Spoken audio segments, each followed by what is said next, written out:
Seshachalam encounter ముమ్మాటికి బూటకపు encounter అని అన్నారు ఏపీ సిపిఐ రాష్ట్ర కార్యవర్గ సభ్యులు నారాయణ. అసలు స్మగ్లర్లను తప్పించేందుకే అమాయక కూలీల ప్రాణాలు తీశారని ఆరోపించారు.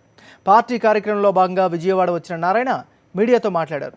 టీడీపీ ప్రజాప్రతినిధుల కనుసన్నల్లోనే స్మగ్లింగ్ జరుగుతుందని విమర్శించారు.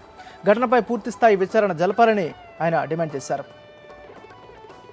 శేషాచలం అడవిలో జరిగింది ప్లాన్ ప్రకారం ఇది ప్రభుత్వ హత్యాకాండ, ఎన్కౌంటర్ కానే కాదు. వాళ్ళు స్మగ్లడానికి అవకాశమే లేదు.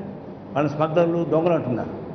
స్మగ్లర్ దొంగలు కాదు, దొంగలుగా ఉండేవాళ్ళు పట్టు వదిలిపెట్టడానికి మీరు ఈ పని చేసేది తప్ప ఇంకోటి కాదు. వాళ్ళకి వ్యాపారానికి సంబంధం లేదు. పొట్టకూటి కోసం, కూలి కోసం ఎక్కడైనా సరే మాకు డబ్బులు వస్తాయని చెప్పేసి వచ్చిన మాట వాస్తవం. కానీ వాళ్ళని పెట్టి కాల్చే బదులు వాళ్ళని పట్టుకొని ఇంటరాగేట్ చేసి ఉంటే మొత్తం బయటపడేది కదా. మా కంటెస్ట్ అదే. పోలీసులు తుపాకులు ఎట్ట కాలుస్తారు? పాయింట్ బాంగా కాలుస్తారా? వాళ్ళ చేత మారణాలు కూడా లేవు కదా. మోకాళ్ళ కింద కాల్చుకుంటారు. కాళ్ళ చోట కాల్చి ఉంటే ఒకరిద్దరికి కాళ్ళు కింద పడిపోయి ఉంటే వాళ్ళు దొరుకుండేవాళ్ళు మీ చేతికి. వాళ్ళని పట్టుకొని ఉంటే డబ్బులు కూడా ఇచ్చాడు పట్టుకునేవాళ్ళు. వాళ్ళని పట్టుకొని తీగంతా లేకుండేది. అప్పుడు ఎవరు దీనికి స్మగ్లర్ బయటపడింది.